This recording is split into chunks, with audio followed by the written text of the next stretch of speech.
China's urbanization and structural reform are continuing, but anyone who only looks at the slowdown in the country's traditional economic sectors is only seeing part of the story. And new types of businesses are becoming pillars for China's economic growth, thanks to the promotion of innovation and entrepreneurship, as Yang Chengxi reports. China's services sector has been expanding rapidly, fueling wage growth while supporting consumption.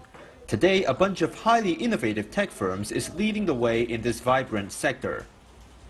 A lot of these businesses are active in collecting user data, analyzing user habits, and can even change user behavior. Some of these new businesses explained at the Tech Industry Conference in Beijing just where the competitiveness comes from.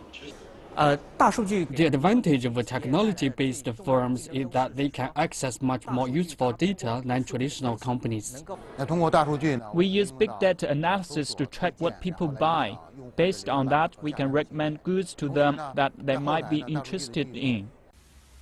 Didi Kuaidi is a 3-year-old internet-based car ride service provider that has been on the forefront of China's new wave of innovation.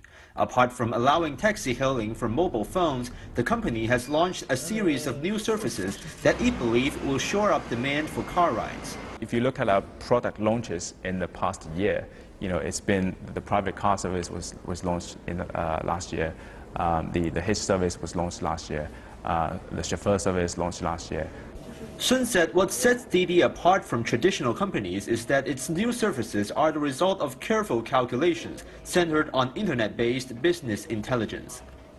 Coming with the scale and the amount of time we've been in China, we have collected a vast amount of data on our drivers on our riders. So we know what they like and what they don't like, and that means that we can provide a better service to them.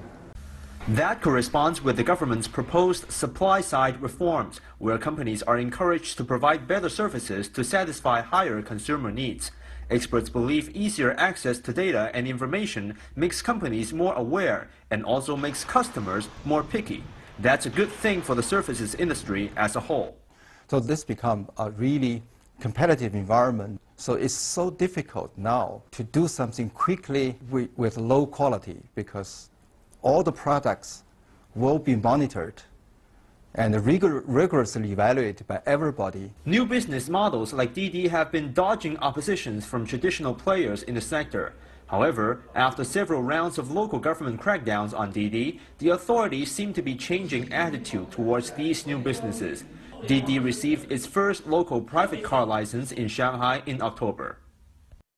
We think fundamentally, Didi and the government and the regulatory committee all have the same goal, right? We all want to serve the consumers in the best way possible. Experts say that's a welcoming move. I think it's very important to have the open policy for this kind of innovative business models in China. If it's good to a lot of users and citizens, I think it's good to give them better policies, give them the chance to try. Didi says its private car services will expand from 260 cities to 400 cities early next year and will cover mainly less developed areas. Experts say the proliferation of internet-based services in China's vast rural sector will likely unleash a new round of economic opportunities.